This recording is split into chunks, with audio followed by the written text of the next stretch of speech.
Hello and welcome to the channel. This is your host D.dae bringing you Enigmatica 2 Expert Mode. If you're enjoying the series, please hit the like button, subscribe, and most importantly, leave a comment. Thank you so much and enjoy the show. Alright, so let's get this party started. So what I did is I tried to learn how the alloying works. And I messed around with it and I created everything I need beforehand. Instead of wasting part of the episode making the items, I'm going to jump straight into what I have already succeeded in creating. So the first thing that we're going to make today is going to be aliumite. That is the next step. Aliumite requires the way you get aliumite is by using alloys. It's alloyed together of aluminum, iron, and obsidian. So one easy way is, yeah, you can toss them all into the smeltery and then pour them out. But I was really excited about trying out the alloy tank. So let me grab what I need for that. You need 3 melters, 1 for each of the alloy pieces. You need a fuel source that goes under the melters, a heat source. So I have a seared tank with liquid starlight in it, another seared tank with liquid starlight in it, and you can use another tank with liquid starlight in it. But I was testing to see if I could do 3 seared heaters with the wireless RF. So the wireless RF heating coils, these guys. I wanted to put those in and then the wireless RF transmitter next to it. And unfortunately, it doesn't generate enough heat for the iron and the obsidian. This thing makes enough heat to melt the aluminum, but it doesn't make enough heat to melt iron and obsidian. So that idea that I had, it went completely out the window. Like, I had to reform my idea. Plus, I was also confused with these melters. The alloy tank itself. When you get the alloy tank says alloys liquids from adjacent seared tanks and melters. So I thought I could put the melters on the sides of the alloy tank and have it automatically feed in, which that didn't work. So I used fluid cables to try to transfer from the melters to the alloy tank, and that didn't work either. So what I ended up doing, since it's from adjacent seared tanks and melters, I'm pretty sure it's coded that the seared tanks, it has to be seared tanks, and then the melters are adjacent. They're being used in conjunction with these seared tanks. So I grabbed the alloy tank, and you can see it's already full because I got it to work before I put this together. So we need 3 seared tanks, 1 for each of the alloy pieces, fluids, the alloy tank itself, and then it'll make the molten alumite, which then you pipe into an ingot former, and then that makes the alumite that we need. So then we need 3 export buses, 1 for iron, 1 for obsidian, and 1 for aluminum. And we need a flux point to get power to the ingot former. And the alloy tank itself also needs a heat source. And I tried using a seared tank with liquid starlight as well to try to keep everything simple with just seared tanks. But that didn't work. So it has to be a seared heater. And then the seared heater, that one, it can't be powered by the wireless RF heating coil either. It has to be hotter than that. So let me try. I'll bring one of the RF heating coils with me. Wireless. Bring one of these with me. And then we also need coal, just in case it doesn't work. So let's take these, and then I need to switch to my spacesuit because I don't have air in that section yet. and let's head over there where I have everything ready. And then I'm noticing Coot in the chat. Hey Coot, how you doing? Back again. So this area here, I have it already set up. I ran ME conduit down the line and have it just goes straight up. It looks like a P2P tunnel, but it's just up. And then out of the P2P tunnel, I have 3 smart cables already set up for this. So the smart cables, they need the export buses 1, 2, and 3. And then the next thing that needs to come out is the melters, of course, you know, that we're going to feed the export buses their fluids, or their solids that will turn into fluids. So there's 3 of these. These guys need to be heated. So the iron needs to be a hotter heat source than the wireless generator can provide. So liquid starlight for him. And then the obsidian is the same way, liquid starlight for them. And then the aluminum is the special case. The aluminum can take a seared heater. I'll put that there. And then I'll show you what I mean. Like the wireless heating coil, this one does work with the aluminum, but only in the aluminum. And because it's not universal, I don't like using it because I like having symmetry, but also like the least amount of extra stuff required. So I don't like that it's 2 liquid starlights and a seared heater that has a wireless RF heating coil and also a wireless RF transmitter, when it's a lot easier to just say 3 liquid seared tanks with liquid starlight in it. I like that a lot more. So these are what start what we're going to be doing. The export buses need iron. We'll grab 1 iron. We need obsidian. Grab 1 obsidian. And we need aluminum. We'll grab 1 aluminum. So the first export bus, we're going to put iron. That'll fill the machine with iron. The middle one will do obsidian. And then the far one will do aluminum, since the aluminum can melt the aluminum can melt with the wireless. So there you go. It's filling with molten iron here, molten obsidian here, and then the molten aluminum here. That's the 3 that we need to alloy together. So the way I wanted to put this thing together is we need fluid cables, of course, to transfer it, because it doesn't automatically go into the tank that we need. So the way that I did the dimensions, we need 1 in the middle and we need 2 on the sides. So I'll grab my wrench so I can separate these 2, because we don't want the pipes to be going and mixing up at all. And then the alloy tank, or no, I'm sorry, the seared tanks have to come next. So the middle one was the obsidian. Put the obsidian here. The iron is on this side, we'll put that one here. And then we'll put the aluminum on the other side. These guys, we'll have them configured. Where first thing I'm going to do is this. Get rid of that connection. And also get rid of this connection. And then these are extract. Extract, always active. Extract, always active. And extract, always active.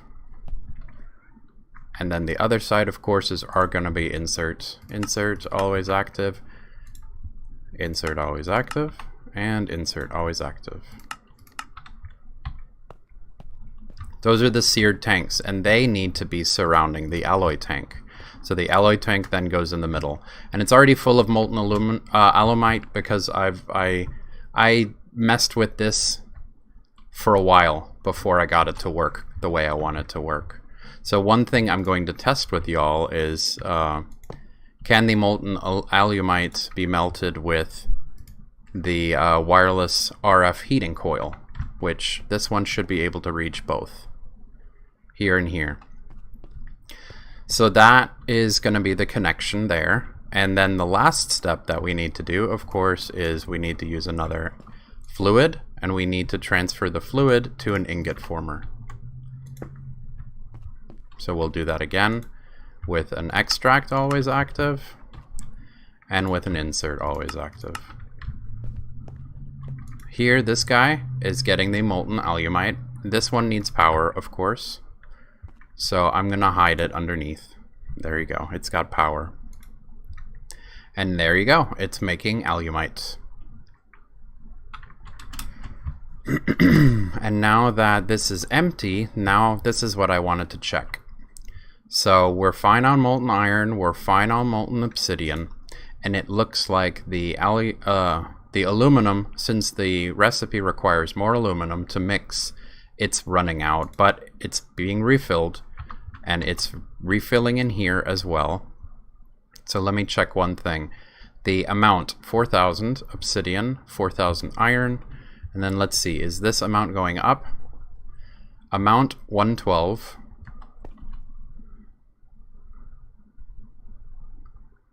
$256, 400, 544.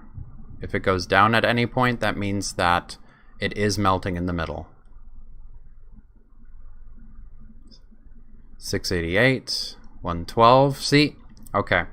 So that's one good thing. Like I'm okay with using a seared heater with a wireless RF heating coil, because the alloy tank, it has to be a seared heater. I tried with a seared tank with liquid starlight and it didn't work. I wish I could do all tanks with liquid starlight, but this one, the alloy tank, has to have a seared heater, and it does say that in the description of the item.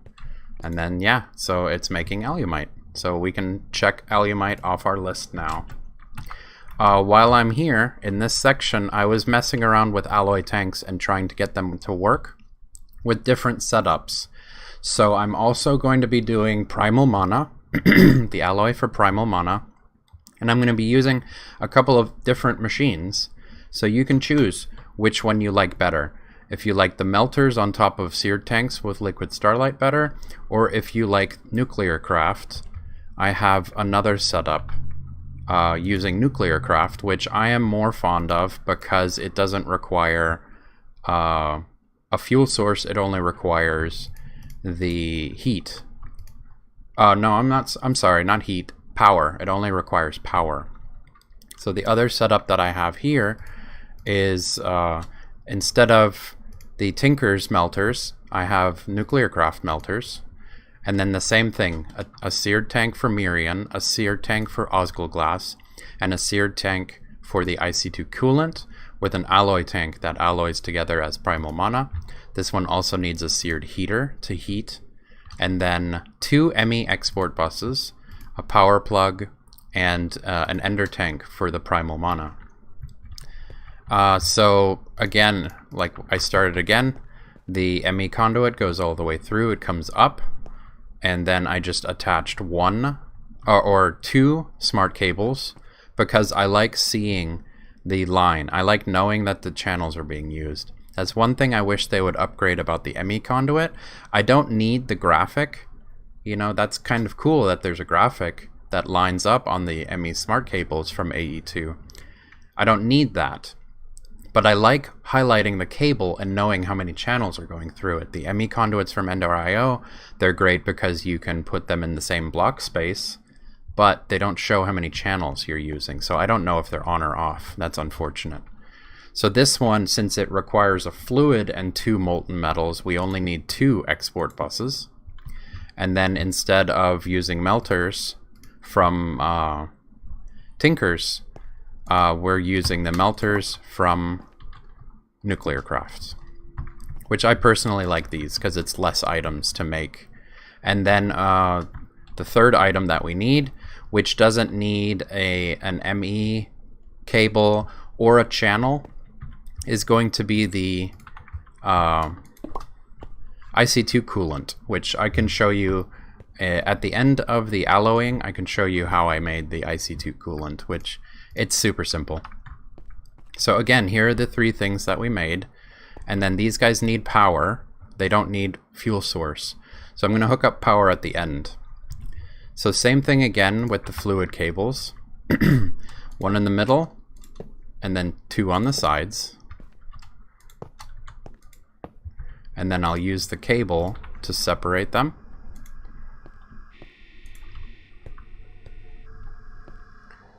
Cable to separate.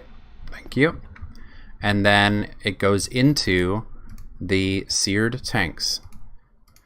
So on the left side, we're going to have the IC2 coolant. In the middle, we'll have the osgoglass. And then on the right, we'll have the molten mirian. And then again, I'm gonna disconnect these so that they don't attach. And I know that with the advanced Ender IO fluid conduits, you can run fluid through the same cables by changing the channel color. But I like it being simple, 3 straight lines. I don't like multiple connections when it's not necessary. So insert always active, or I'm sorry, extract always active, extract always active, extract always active. And then turning around, insert always active, insert always active, and insert always active. Cool, so there we have the 3, and they're all going to be adjacent to the alloy tank that goes in the middle. And that alloys the primal mana when it's heated up by another wireless coil. Grab one more of these guys and heat you up. And I'm curious to see how far this coil can reach. If I need to make another coil, I can just make another coil. That wouldn't be a problem. So same thing here. This fluid needs to go somewhere. So we'll use a fluid conduit. And then I already set these ender tanks up with the color combination that I want. So that is going to, we're going to put that one on light blue, blue, light blue. Because our IC2 coolant is on light blue, white, light blue.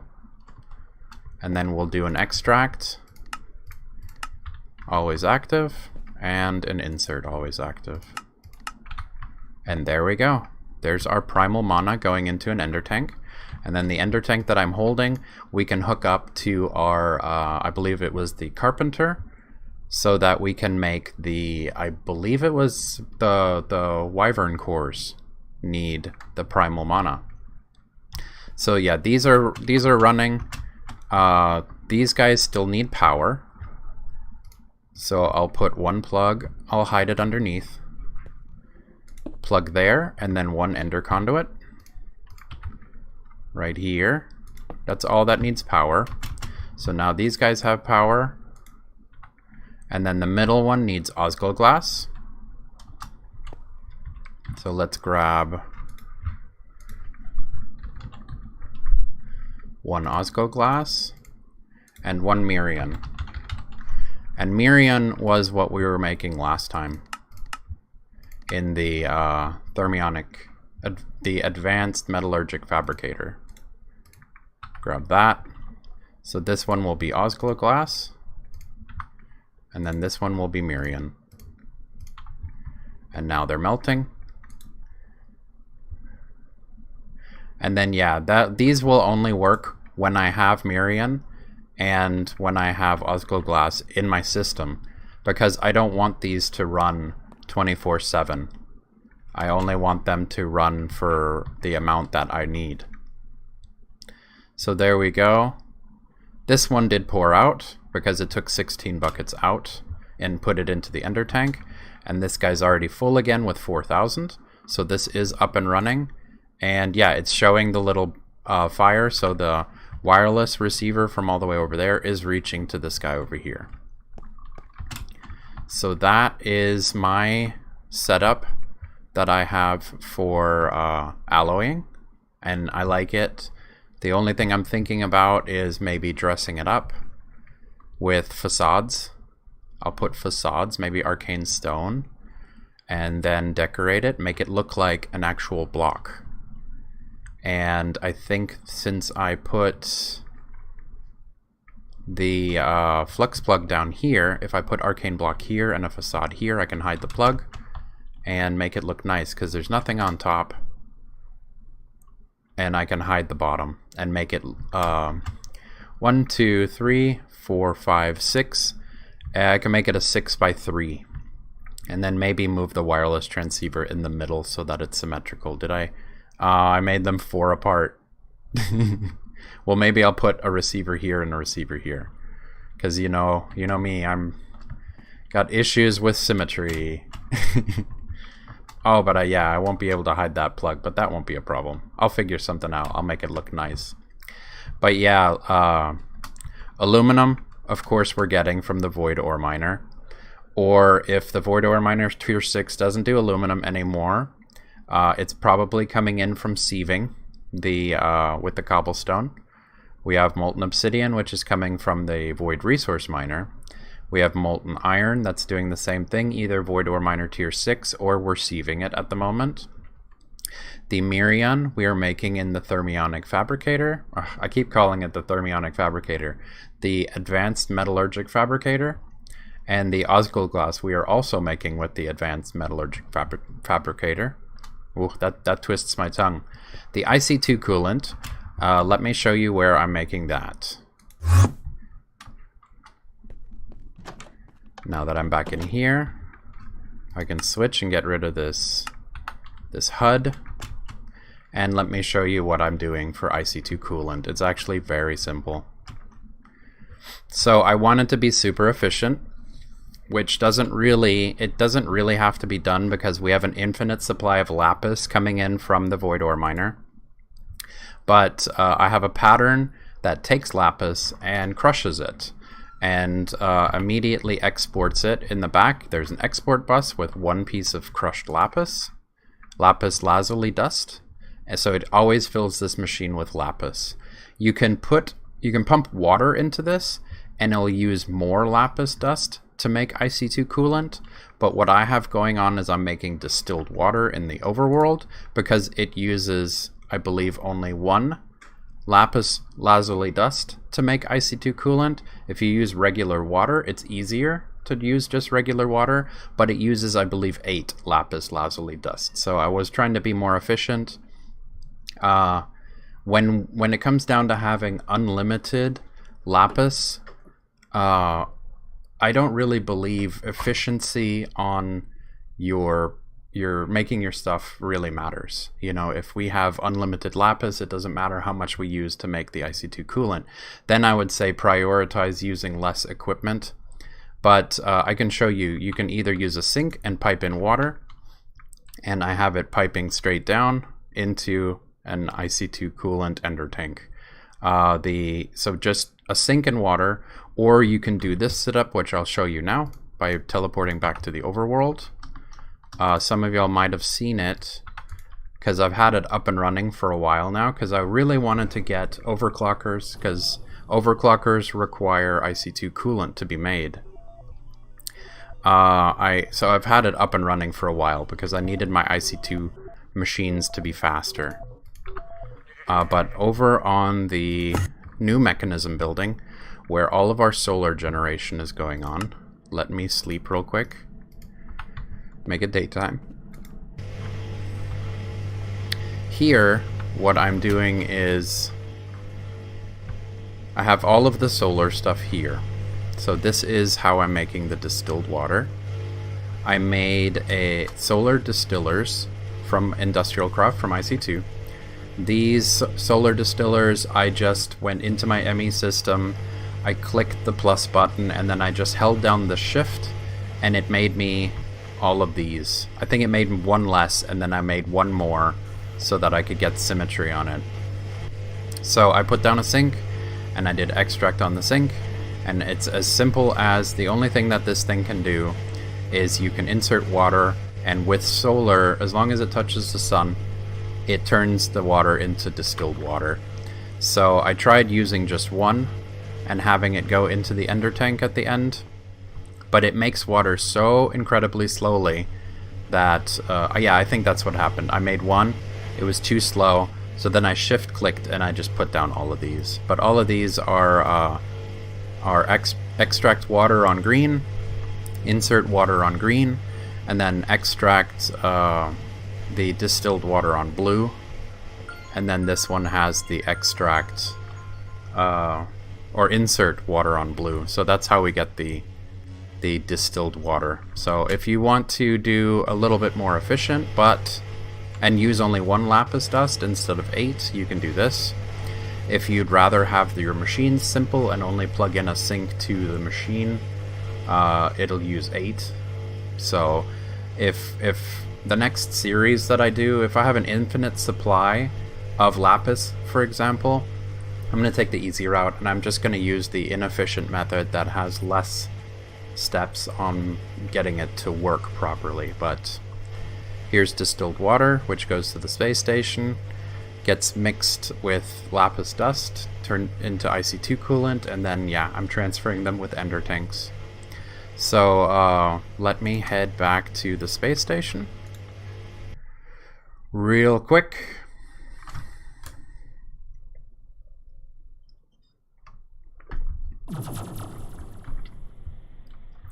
And let me switch to my suit.